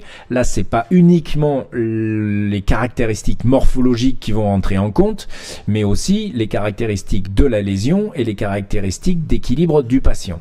On va déterminer une hauteur de dossier. Ensuite, on va déterminer ce qu'on appelle une pente d'assise. C'est l'inclinaison de l'assise qui va rendre un fauteuil plus ou moins stable, qui va faire varier la stabilité donc du fauteuil et qui va faire varier la stabilité du patient dans son fauteuil. Pour cela, on va déterminer une certaine pente d'assise avec une hauteur d'assise avant et une hauteur d'assise arrière qui vont être variables et une pente d'assise donc qui va être variable. On va le voir un petit peu après. Donc, les principes de réglage. Sur quoi? Alors, vous avez à droite ce qu'on appelle la position standard dans un fauteuil roulant. Buste droit,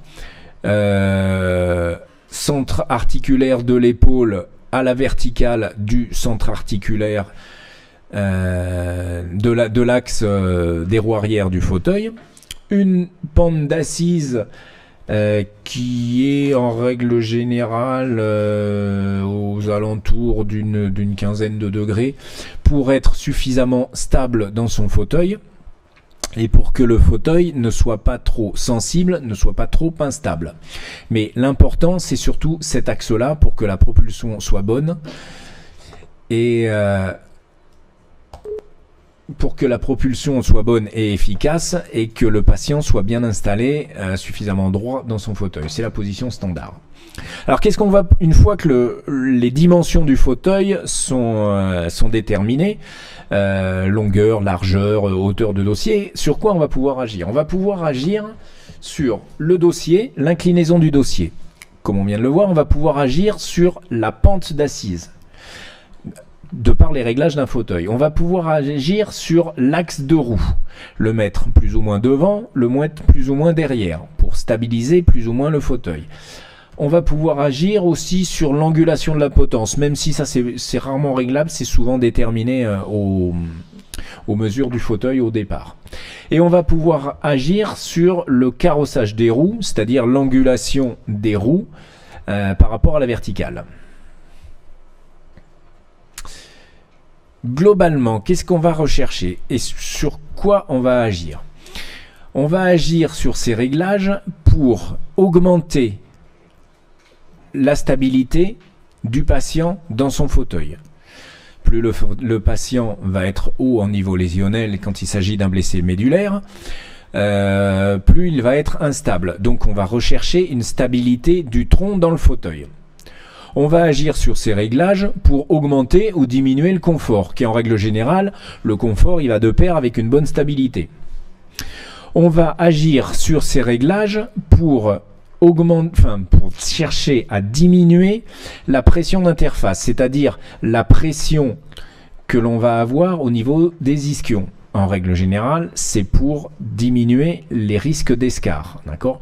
Plus on va avoir de pression au niveau des ischions, au niveau de l'assise, chez certains patients, plus les risques d'escarre vont être élevés. On va agir sur ces réglages pour augmenter la propulsion, voire améliorer, optimiser cette propulsion. Et on va agir sur ces réglages pour pouvoir augmenter ce qu'on appelle la sensibilité ou diminuer la sensibilité d'un fauteuil, c'est-à-dire la stabilité d'un fauteuil, la possibilité de se mettre en 2 roues comme vous avez pu le voir quand vous avez essayé ça. D'accord ? Donc, globalement, on va agir sur l'inclinaison du dossier. Ça va être une histoire de centre de gravité. Centre de gravité global, soit on va le mettre en arrière de l'axe, soit on le met en avant de l'axe. Donc, l'inclinaison du dossier, il va jouer sur quoi? Il va jouer sur, si on incline un petit peu plus le dossier, on ouvre cet angle-là, on va jouer sur la stabilité du tronc. La stabilité du tronc, on va l'augmenter. Le patient, il va être un petit peu plus en chaise longue, ça va être un petit peu plus facile. Le confort, il va être augmenté, il est un petit peu plus type chaise longue. La pression d'interface, elle va être diminuée. Pourquoi? Parce que le centre de gravité, on va le décaler par rapport à la verticale, par rapport aux ischions, donc on aura moins d'appui sur les ischions. Par contre, on va diminuer la propulsion. La meilleure propulsion étant quand on est à la verticale.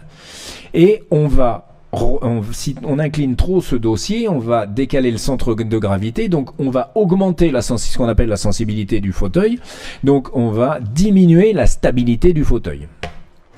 De la même manière, si on incline ce dossier vers l'avant, pourquoi on va chercher à incliner ce dossier vers l'avant? Eh bien, on va chercher à incliner ce dossier vers l'avant quand on va chercher à désensibiliser un fauteuil, à le rendre plus stable. Par contre, on va diminuer la stabilité du tronc. Pourquoi? Parce que le centre de gravité va être vers l'avant. Quelqu'un qui n'a pas d'abdos, par exemple, va être plus déstabilisé, va beaucoup moins maintenir sa stabilité dans son fauteuil. En règle générale, on diminue le confort parce qu'on diminue la stabilité. On va augmenter les pressions au niveau des ischions. Et on va augmenter la propulsion parce que plus on va fermer cet angle-là, plus la propulsion va être efficace. On va être stable dans son fauteuil, on va être avec une bonne attaque sur la main courante et on va pouvoir augmenter la propulsion. Ça va être vrai. Alors tous ces réglages, ces principes de réglage, on va toujours trouver les mêmes. On va chercher stabilité du tronc, confort, pression d'interface, propulsion et sensibilité ou stabilité du fauteuil. De la même manière, en réglant la pente d'assise. La pente d'assise, si on augmente fortement cette pente d'assise, vous allez voir que la personne, elle va être très très enfoncée dans son fauteuil, elle va avoir une stabilité augmentée, mais on va avoir une pression d'interface augmentée. Donc ça va être systématiquement des compromis. Sur les petits schémas, vous avez ce qui se passe en termes donc de stabilité, de confort, de pression, de propulsion et de sensibilité de fauteuil, quand on va faire varier l'inclinaison du dossier, quand on va faire varier la pente d'assise et quand on va faire varier l'axe des roues. L'axe des roues arrière, ça c'est important, plus on va le rapprocher, plus on va rapprocher ces deux axes, plus le fauteuil va être sensible. Si un fauteuil est trop sensible et fortement instable, vous allez voir que si vraiment cet axe-là, il est là, le fauteuil, il va très très rapidement basculer vers l'arrière. Vous éternuez, il se retourne. Donc ça aussi, ça va être un compromis entre stabilité et sensibilité du fauteuil. Pourquoi on recherche une sensibilité du fauteuil et une instabilité du fauteuil? Parce qu'il sera un petit peu plus maniable, mais au détriment de la stabilité du fauteuil et parfois de la stabilité du tronc. C'est forcément des compromis. Toujours dans les principes de réglage avec ces différents paramètres, on peut faire diminuer cet angle. Là, on jouera essentiellement sur l'encombrement du fauteuil. Ça joue peu sur le reste, mais il y en a qui veulent des fauteuils très compacts, donc on va faire diminuer ce fauteuil. Et on parlait tout à l'heure de carrossage des roues. Le carrossage des roues, c'est quoi? C'est l'augmentation de l'inclinaison. Ça, c'est recherché. Alors il y a toujours un petit carrossage parce que c'est un petit peu plus confort et d'un point de vue look, en règle générale sur des fauteuils manuels actifs ils préfèrent. Mais un gros carrossage de roues est cherché essentiellement en sport. Il est recherché pour stabiliser latéralement le fauteuil. Vous voyez ça sur les fauteuils roulants de tennis ou de basket. Ok, donc les principes de réglage, globalement, vous les avez sur ces petits schémas. Donc, c'est pour résumer, ces principes de réglage, ils vont permettre d'avoir une action sur, si vous avez à retenir, c'est essentiellement ça, la stabilité de la personne dans l'assise, d'accord ?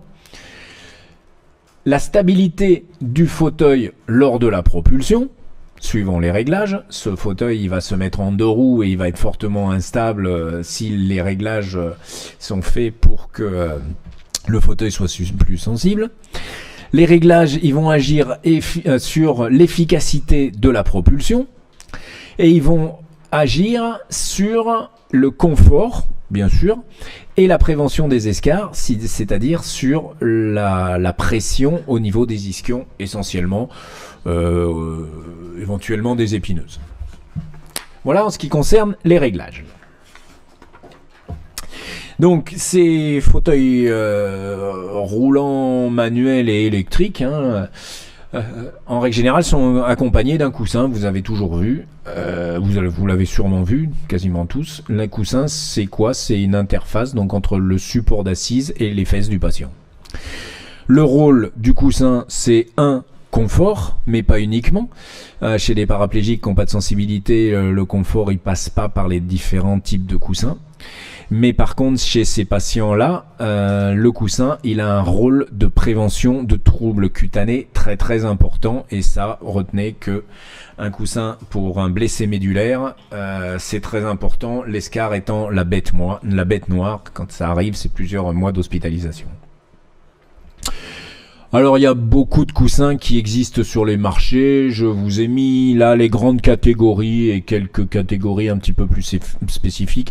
Les grandes catégories vont du mousse les plus simples au mousse à mémoire de forme, très très utilisé aujourd'hui, à des coussins en gel, moins utilisés parce que lourds et parce que ça se détériore assez facilement.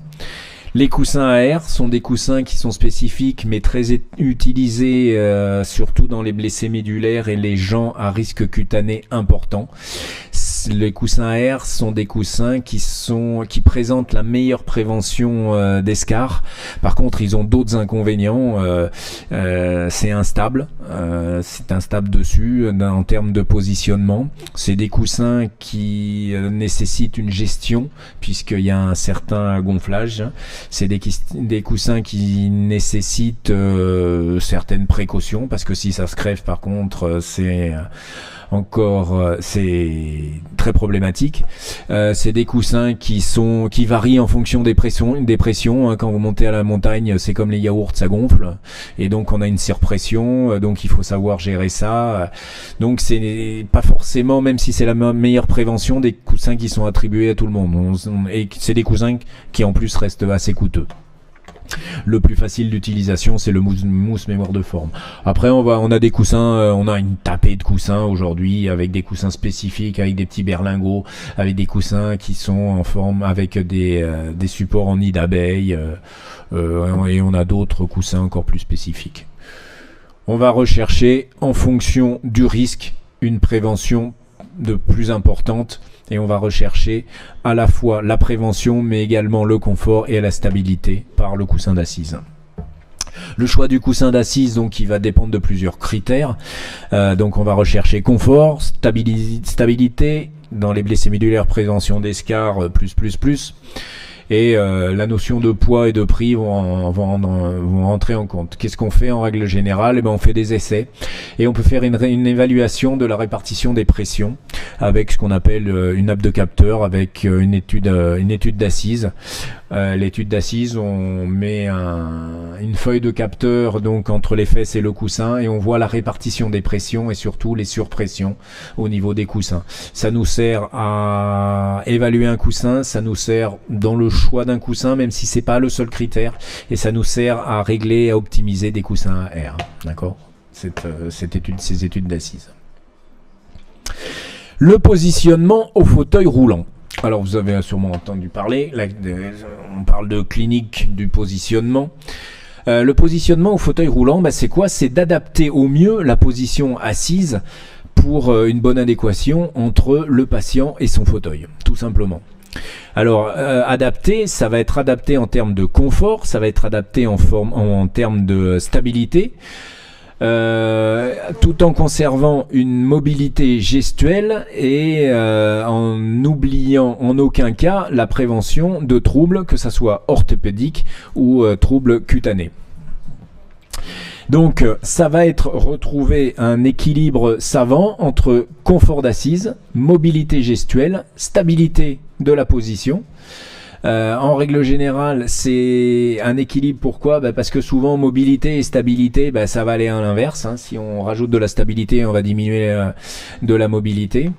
Le confort, il n'est pas toujours possible. Et par contre, la prévention, elle est souvent prioritaire quand on va chercher un positionnement.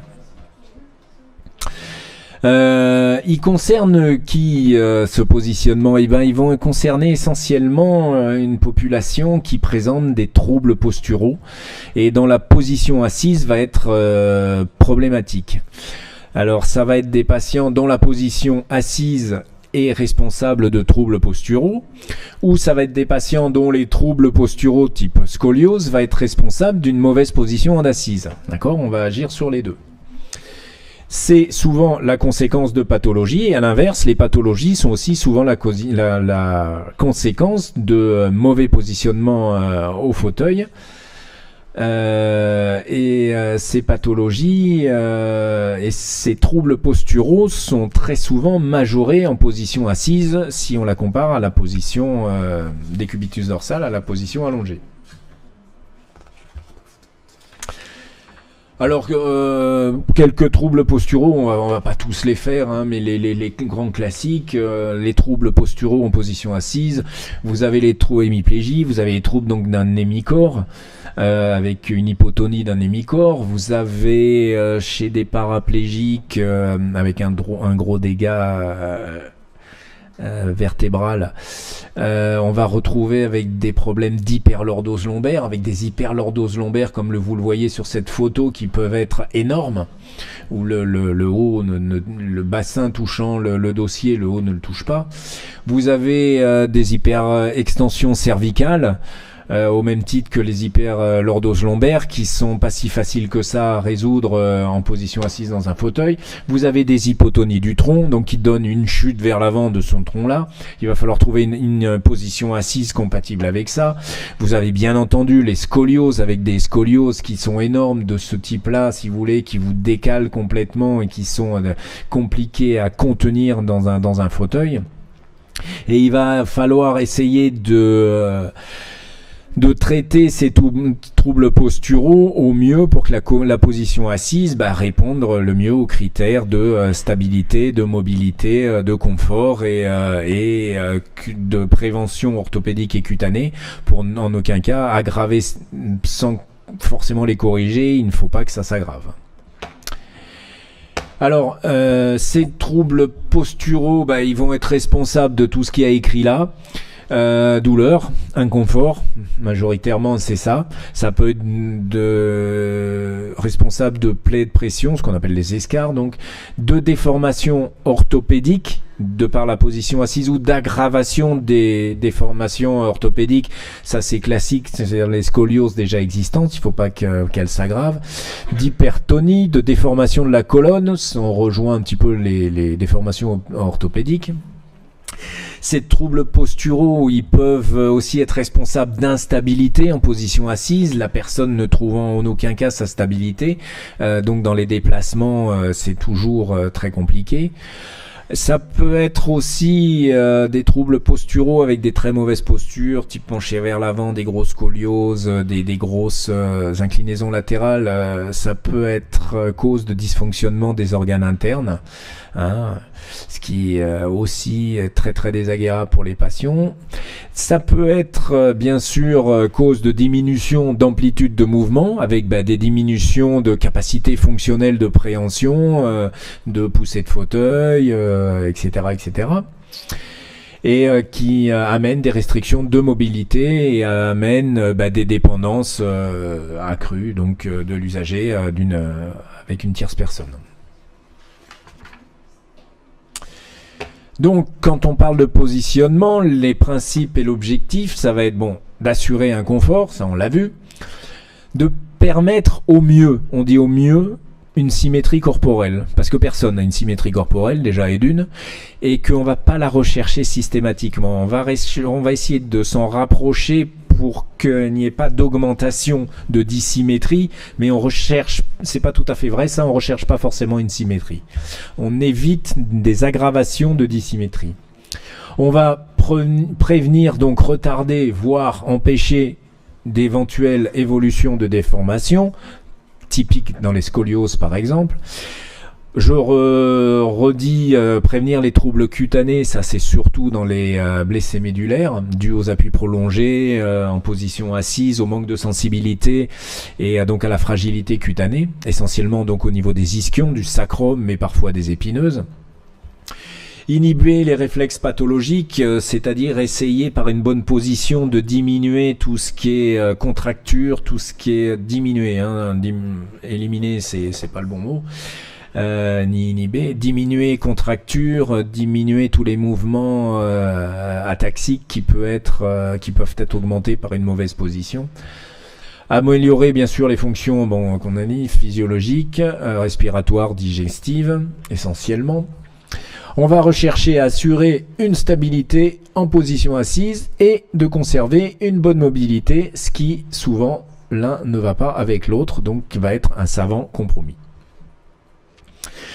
Donc, en ce qui concerne donc le positionnement au fauteuil, comment on va s'y prendre? On va faire une évaluation classique. C'est un bilan articulaire, un bilan musculaire, un bilan de motricité, un bilan sensitif. C'est un bilan complet.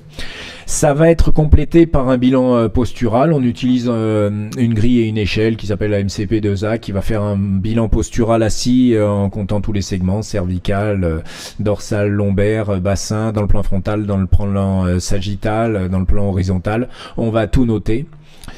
Et on va faire ainsi un bilan postural assis, une analyse bioméca, et c'est essentiellement une analyse de la mobilité, après des différents segments, des différentes parties en position assise, et une évaluation de la réductibilité, ce qui est très très important, parce qu'on va pas chercher forcément à réduire, ni à retrouver une bonne symétrie, mais on va chercher à obtenir un bon compromis avec tout ce qu'on a vu avant, mobilité, stabilité, possibilité fonctionnelle et confort.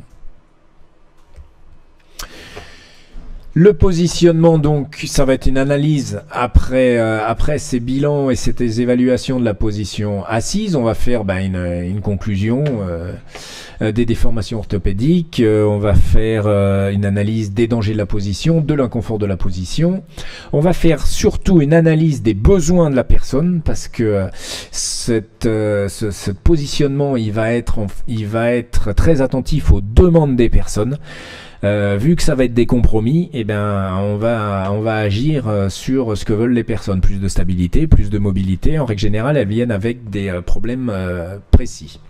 On établit un cahier des charges précis, des besoins, en fonction de tout ce qu'on a, de tout ce qu'on a évalué et en fonction, je le répète, des demandes des personnes. Et après, on va essayer d'établir une position assise la meilleure possible.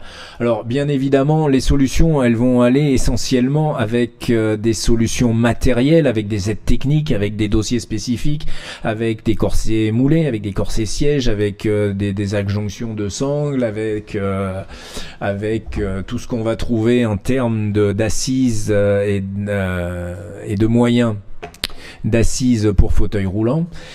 Et on va chercher à corriger, pas forcément à corriger, on va chercher à compenser pour pas que ça s'aggrave ces troubles posturaux. D'accord ? Sachant que souvent, quand on agit sur un facteur, c'est au détriment d'un autre. La mobilité par rapport à la stabilité, ça va rarement de pair. La stabilité par rapport à la prévention d'escarres, ça va pas forcément ensemble. Et la prévention orthopédique par rapport au confort.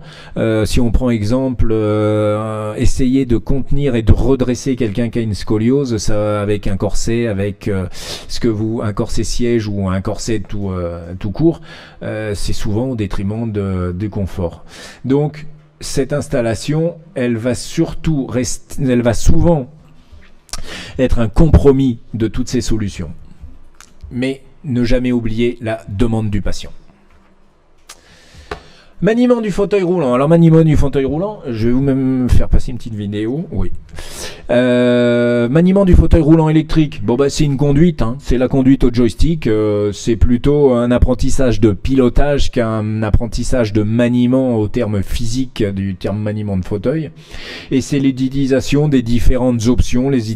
C'est l'utilisation des différentes possibilités du fauteuil en fonction des fauteuils qui va jouer sur le maniement du fauteuil électrique. Alors, bien évidemment, on va l'apprendre le maniement autant en intérieur parce que ça c'est pas simple, hein. Un fauteuil électrique en intérieur sans tout bousiller, c'est pas si simple, que dans des lieux publics, utilisation d'un ascenseur, utilisation d'un guichet, utilisation d'un monnayeur de carte bleue, etc. Utilisation de franchissement en fonction des possibilités des fauteuils. Donc il va se faire en fonction du fauteuil et en fonction des possibilités de la personne. Le manuel. Alors le manuel, vous avez tous essayé.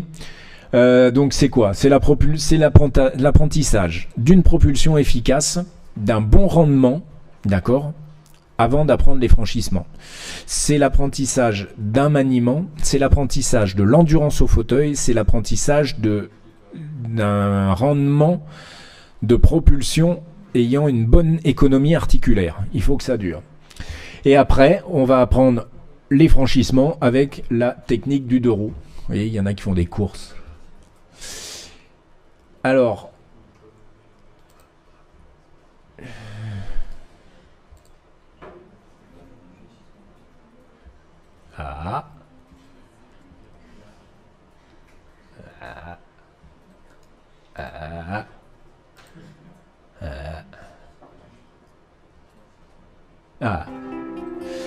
alors là, je vais vous passer une petite vidéo. Vous allez voir les possibilités de maniement et de franchissement d'un paraplégique. C'est un paraplégique T4. Donc je vous rappelle T4, pas d'abdos. Et vous allez voir ce qu'il peut franchir avec son fauteuil. There are two methods for going up a travelator: holding the banister facing forwards or turning the chair sideways. Donc un des gros problèmes, c'est pas uniquement l'apprentissage, c'est aussi de pouvoir le faire avec du monde autour, de pouvoir avoir certaines techniques. Bon, ça, c'est pas forcément obligatoire. Et surtout d'arriver à les utiliser en extérieur et dans des lieux publics. Descendre ça paraît tout bête. Monter ça en fauteuil électrique, ça peut paraître tout bête. Ça n'est pas si évident que ça nécessite un petit apprentissage du maniement et des autres.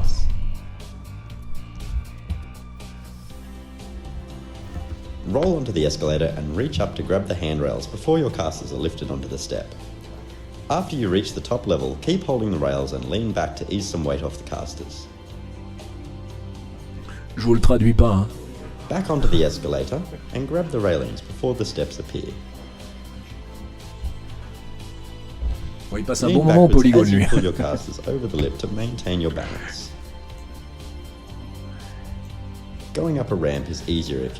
Alors, montée de pente, vous voyez que tout de suite c'est beaucoup plus compliqué, pourtant elle n'est pas énorme cette pente. Hein. Mais ça demande pas mal de force. Ça demande des pauses, ça demande de savoir gérer son effort, pas uniquement de la technique. Là ça demande de la technique, même si cette pente-là elle n'est pas obligatoire en 2 roues, mais une forte pente sera obligatoire en 2 roues. Franchissement de marche, non, de terrain varié d'abord. Keeping your casters off the ground avoids them hitting obstacles or getting stuck in potholes. Vous l'avez tous essayé. Balance on your back wheels going over speed bumps. That keeps you balanced in the chair and avoids your casters getting caught. En tant que valide, vous avez vu ce que ça peut donner. Après, il faut se lancer en tant que paraplégique. C'est encore autre chose. Facile. Maintain the balance and don't bring the casters down until your rear wheels are on the ground. If you can reach a pole, lift your casters onto the step, lean forward and pull on it while pushing the opposite wheel. Don't let go of the pole until your rear wheels are fully up the step and away from the edge. C'est savoir utiliser Timing, aussi les having a good run-up différents are éléments essential qu'on va for this rencontrer. Hein. Faut Lift pas the forcément être casters bourrin. and lean forward as your rear wheels hit the step. At the same time, push into the step to keep the forward Donc ça, c'est momentum. ce qu'on apprend. At the top, maintain your balance. and C'est le quickly give another franchissement short de push to marche. clear the edge. Alors sachant que les marches, c'est maximum en franchissement de montée de 12 cm, 15 cm. Keep hold of the railing Par contre, la almost full descente, reach. on peut descendre des marches beaucoup plus importantes. Montée de marche, elle se fait avec élan ou sans élan, on apprend les deux The techniques. technique for navigating a set of stairs is similar to that for a single step. Descendre d'escalier, ça c'est vrai pour quelques marches. Hein.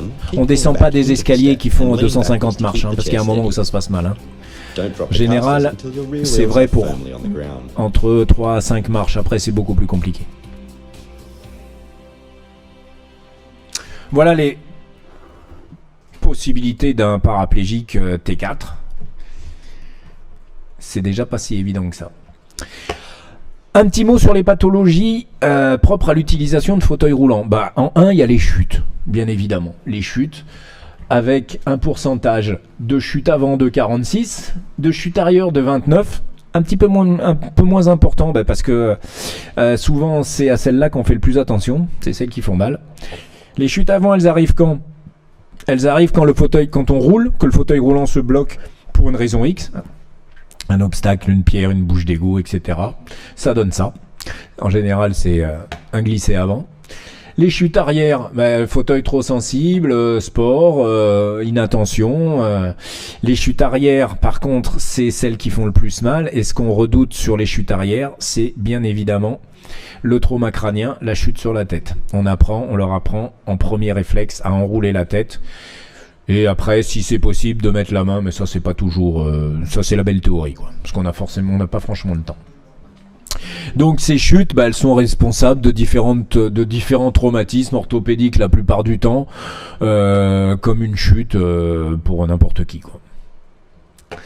Ensuite, les pathologies propres à l'utilisation du fauteuil roulant et à la propulsion sur de nombreuses années. Enfin, à la propulsion, au transfert et à l'embarquement de fauteuil. Eh bien, comme on l'a vu tout à l'heure, une des pathologies qu'on retrouve le plus et de très très loin, on en voit beaucoup revenir, c'est les ruptures de coiffe. D'accord ? Supra-épineux, supra-infra-épineux, supra-infra-épineux, subscapulaire. 1, 2 ou 3. Sachant que plus il va y en avoir, plus ça va être compliqué. Donc, en règle générale, ces patients-là, si vous les avez, il faut les suivre au niveau des épaules. Syndrome canalaire aussi. Ça se retrouve assez fréquemment. Mais rupture de coiffe, prévention et surveillance des épaules, très importante chez ces patients-là. Donc, pour prévenir ça, qu'est-ce qui s'est développé les dernières années? C'est les aides à la propulsion, c'est-à-dire c'est la motorisation d'un fauteuil roulant manuel. On garde un fauteuil roulant manuel pour la vie de tous les jours, pour le passage, pour le côté légèreté, pour l'intérieur. Dès qu'il s'agit de faire un petit peu plus de distance, dès qu'il s'agit de forcer un petit peu plus, eh bien on va utiliser une motorisation. Ça fait partie de la prévention et de la prise en charge donc des troubles musculo-squelettiques des membres supérieurs et essentiellement la prévention des ruptures de coiffe. Et ces motorisations, elles sont usitées et utilisées aujourd'hui aussi pour améliorer donc la participation sociale. Ça permet d'avoir une vitesse comparable à une vitesse de marche tout en pouvant discuter et à faciliter les déplacements longs, augmenter les périmètres de déplacement. On a plusieurs types. On va retrouver essentiellement les roues motorisées. On va retrouver ce qu'on appelle les troisièmes roues motorisées. Je vais vous les montrer. On va retrouver les motorisations avec guidon et les motorisations avec joystick. Motorisation avec joystick, on fait d'un fauteuil roulant manuel, on garde des caractéristiques d'un fauteuil roulant manuel en mettant une motorisation par contre qui ne sera pas amovible, qui va rester à poste. Donc les roues motorisées, ça reste des roues de fauteuil roulant manuel auxquelles on a rajouté un moteur central. On va continuer à propulser en actionnant les mains courantes, mais ça sera aidé et assisté par un moteur qui se retrouve dans les roues. Ce qu'on appelle les troisième roues motorisées, c'est une adjonction qu'on vient mettre et enlever. C'est pareil, une troisième roue qui va être motorisée d'une manière électrique, qui va pouvoir diminuer la force et le besoin et la force qu'on va mettre sur les mains courantes, et qui va fortement aider surtout dans les pentes et dans tous ces terrains variés. Troisième roue motorisée, donc c'est une adjonction du roue plus ou moins centrale qu'on met sur le fauteuil et qui est amovible. Les motorisations avec guidon, c'est essentiellement pour l'extérieur. Ça, c'est un guidon qu'on va rajouter à un fauteuil qui va être amovible, qu'on va mettre et enlever, que vous voyez là. Donc on va pouvoir les rajouter et l'enlever à sa guise, et essentiellement pour des déplacements urbains, pour des déplacements extérieurs et pour des déplacements un petit peu longs. C'est de plus en plus utilisé. On fait d'un fauteuil roulant une mobilette, d'une manière temporaire, et on l'enlève quand on veut. D'autres motorisations avec joystick, là on va rajouter, donc on va faire d'un fauteuil manuel un fauteuil électrique. Ça, en règle générale, on garde un fauteuil manuel, mais on va lui rajouter une motorisation avec caractéristiques d'un fauteuil manuel sans avoir l'encombrement d'un fauteuil électrique. Et il y en a des très spécifiques. Vous allez en retrouver. Bon, celle-là, c'est pour le fun. On la voit pas. On va en retrouver des super spécifiques pour la plage, par exemple pour le sable, et des bien plus performantes avec des troisième roues de ce type-là. Un petit mot sur les fauteuils roulants du futur. Alors, les fauteuils roulants du futur, alors il y a plein de projets type BB8, type voilà, super design. Il y a plein de projets type minimaliste qui existent. Par contre, il y a celui-là il existe, qui sont des prototypes, qui n'existent pas, mais qui sont en recherche. Par contre, celui-là, il existe. C'est une déclinaison du Segway que vous connaissez peut-être. Donc, qui est l'utilisation d'un gyropode, donc c'est-à-dire on se penche vers l'avant, il avance. On se penche vers l'arrière, il s'arrête. Et c'est un fauteuil roulant qui a un équilibre que sur deux roues, qui est très très ingénieux, mais par contre qui n'est pas donné à tous. Parce que le maniement, quand même, il faut avoir un bon équilibre du tronc, mais il existe. Et c'est assez révolutionnaire, il existe depuis quelques années. C'est l'adaptation du Segway à un fauteuil. Ça, c'est pour les futurs fauteuils, en attendant la téléportation. Maintenant, d'autres déclinaisons du fauteuil roulant. Alors, les autres déclinaisons du fauteuil roulant, c'est plus à destinée loisir, à destinée sport. On va finir là-dessus. Je vais vous montrer une petite vidéo. Alors, les deux déclinaisons principales, c'est le fauteuil roulant ski, le fauteuil ski, et le fauteuil roulant wake, qu'on appelle le swake. Après, vous avez d'autres déclinaisons qui existent, et le fauteuil roulant volant. Celui-là qui n'existe pas, mais vous allez voir dans la vidéo.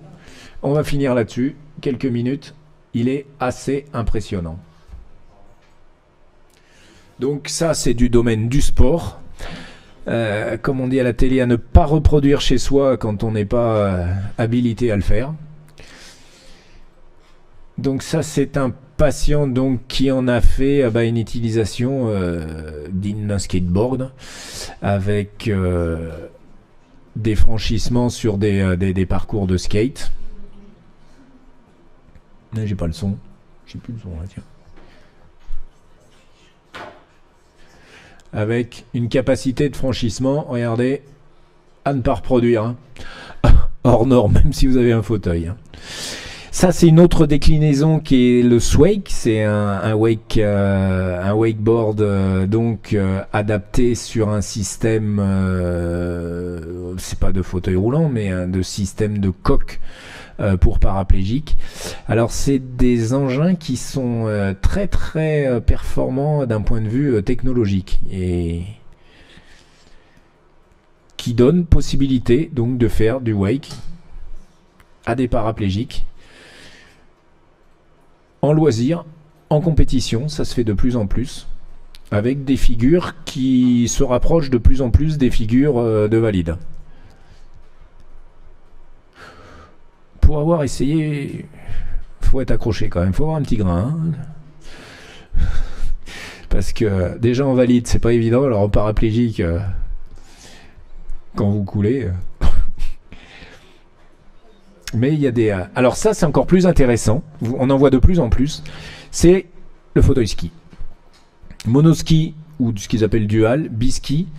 Donc ça permet à des paraplégiques de skier avec leur famille, de skier avec des copains, avec des performances et des. Maintenant les stations sont de plus en plus, les grosses stations de plus en plus équipées et qui permet d'avoir une sensation. Donc ces engins ils peuvent prendre les télésièges, donc ils peuvent être autonomes à ce jour et qui permet d'avoir des sensations qui sont franchement sympas, qui se rapprochent franchement du ski ou du snow et c'est des engins qui sont très développés aujourd'hui avec une conception qui est assez poussée et donc qui permettent un loisir et qui permettent des compétitions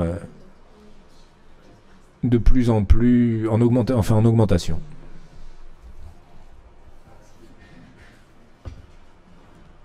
Ça reste chaud, hein.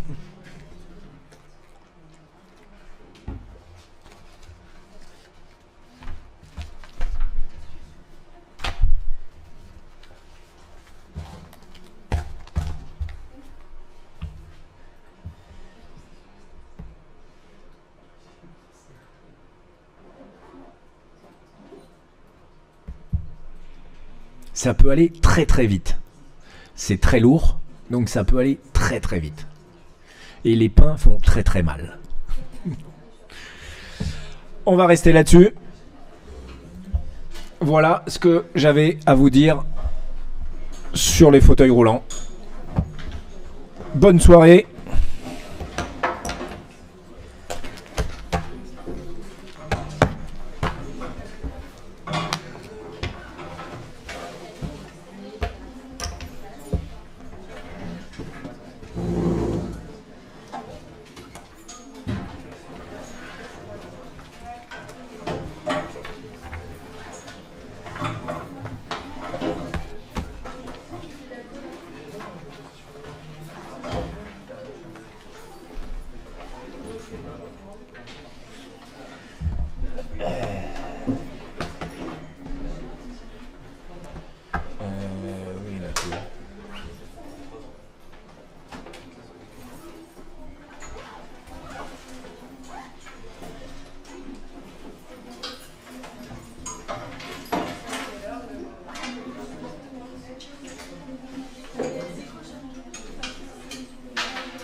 Si c'est le même, je crois que j'ai rien changé. Sur celui-là, je crois que j'ai pas changé grand chose par rapport à l'année dernière.